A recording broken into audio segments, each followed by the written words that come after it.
Elo Hell.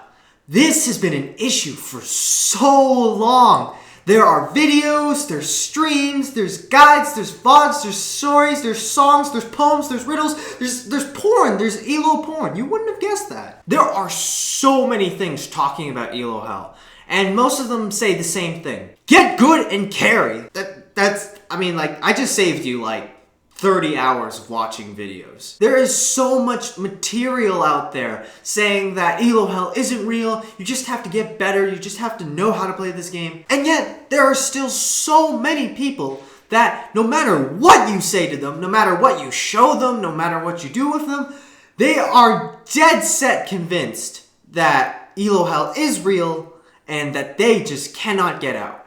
I want to tell you about one of those people. I want to tell you the story about my friend Slaya. Now, Slaya is not his summoner name. Slaya is his real name. I don't know what his parents were thinking when they named him Slaya. I guess they thought, we want a son who gets bullied a lot in school. Slaya and I have been playing League together since Season 3. That's when he and I both started. We registered together, we played ranked together, we played our placement matches together, and we were both placed in Bronze 3. Over these last 2 years, I have played about 500 ranked games, and I have gotten from Bronze 3 to Diamond 5. Slaya has played 2,000 ranked games, and he has gone from Bronze 3 to Bronze 2. Slaya has spent 1,100 hours in Bronze. To give you an idea of how long that is, you could jog every day for an hour, work out every day for an hour, masturbate every day for an hour, every single day for an entire year, and you will still have spent less time than Slaya did in Bronze. That is what we Canadians call sad. That's like if you tried to lose weight for 2 years and you've lost 1 pound. So, what did Slaya do, or what did he not do, to get himself in this situation? Slaya has not improved. Slaya has not gotten better. And why hasn't he gotten better? Because all Slaya has done is play League of Legends. You do not get better at League by just playing League. I know that sounds like sarcasm or an exaggeration, but it's not. You honestly do not get better at League by just playing League. If you wanted to be a professional basketball player, you wouldn't just play with your small town high school friends. You would go off to a sports university and practice doing drills, suicides, and to be honest, I don't really know what it takes to be a professional basketball player.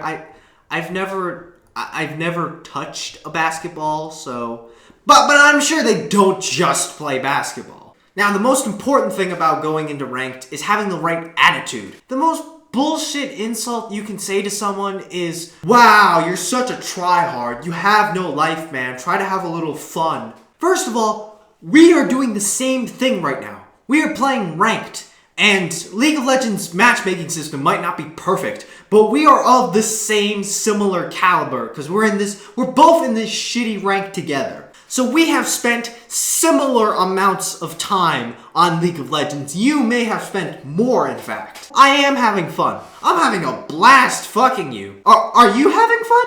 Are you having fun getting fucked? If you are, well, good for you. I guess some people are just tops and some people are just bottoms. Get it? Cause you're getting fucked. Second of all, try hard. I am trying hard. I'm trying really hard to win. Well, what are you doing? Are you having fun trolling? Are you having fun losing for your team? I don't know much about having a real life, whatever that is. But one thing I do know is that if you spend your time trolling and losing other people's games, you, sir, definitely do not have a life. And finally, most importantly, I want Elo. I want that Elo. Do you even know how important Elo is? Elo stands for extremely loving orgasm. I want more Elo. Now, if you don't want more extremely loving orgasms, then I don't want whatever kind of life you have. What other attitudes should you not have? My team sucks. My team's feeding. GG, my team.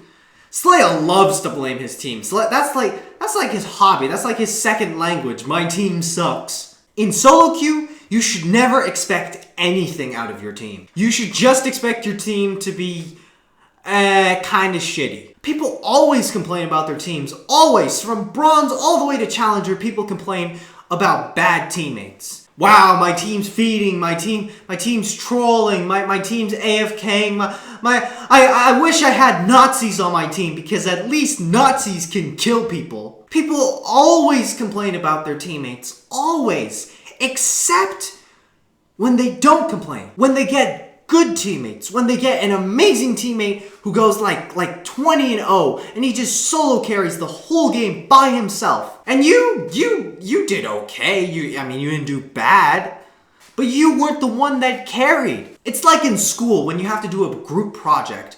When you have to do a group project, sometimes the teacher picks the groups, right? And that sucks because sometimes the really smart kid gets paired up with the really dumb kid. Now, the smart kid, he does like 90% of the work. An average kid who felt bad for the smart kid does like 10%. And then the dumb kid, he's just counterproductive. He just leave him alone. But at the end of the week, they hand in the same project, they get the same grade, and they both get victories. Yay, victory! But at the end of the semester, the kid who's been doing all the work gets the high elo. So ask yourself, if you're not the one who's carrying all the time, why do you deserve to be in a higher elo? And when I mean carrying, I don't mean you're the one doing all the damage. I mean you're the one contributing most to the team. Now, AFK teammates. AFKers, there's nothing you can do about that. It just sucks. I don't know. They disconnected, they're lagging, their screen broke, their keyboard just fucked up. I don't know what it is. They had to take a shit. Whatever it is, they're gone. There's nothing you can do. That's just something you're gonna have to learn how to deal with. In the real world, people don't show up for work all the fucking time.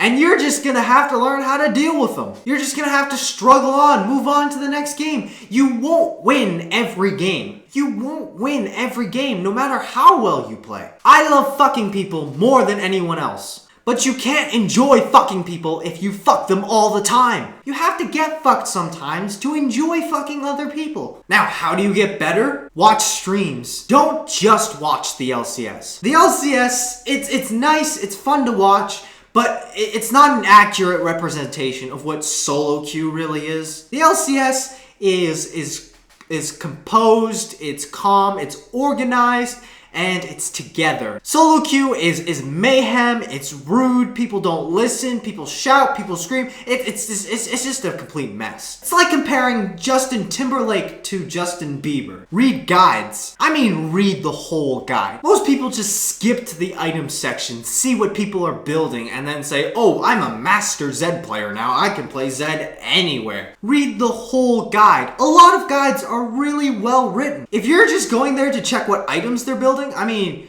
you're not even reading any of it, are you? You're just looking at pictures. Finally, watch replays. Watch replays of people who play the same champions as you and have similar play styles as you. And also watch the whole replay. Don't just watch like one section of it and then skip past other sections. You're not watching porn where you skip to the good parts. You're watching a professional replay. Even though there's a lot of fucking going on, you have to focus. You have to hone in on the little things that they're doing to fuck them even harder. The last thing I'm going to talk about is whether or not you can be toxic. A lot of people will tell you, in order to climb Elo, you have to treat all your teammates with dignity, respect, and you have to keep complimenting them. You have to keep telling them, good job, and suck their dicks. You keep going and just compliment. Is being a nice person relevant to being in high Elo? No. Sadly, it's not. I wish I could honestly tell you that the higher you go, the nicer people you'll find. That is just not true, though. Just look at the challenger scene. Just look at challenger. There's douchebags, there's dicks, there's toxic players, there's DDoSers, and that's just including Incarnation. That's just including Incarnation alone. Mind you, he's reformed now, and he's a nice guy now, but he got rank 1 being a dick, so it's not impossible. And you may say, well, that's just one person. That's only one example. The Koreans are considered the best players in the world, yet their server is also famous for being the most toxic at the same time. And this might not be saying much, but I've been in Diamond 5 for 2 weeks. And I can tell you this right now. There are bigger dicks in Diamond 5 than a black porn star convention. Now, being toxic won't really help you that much. You'll probably get banned eventually. But I'm just saying, kissing ass doesn't help much either. So, at the end of the day, I guess what I'm trying to say to you is, get good and carry.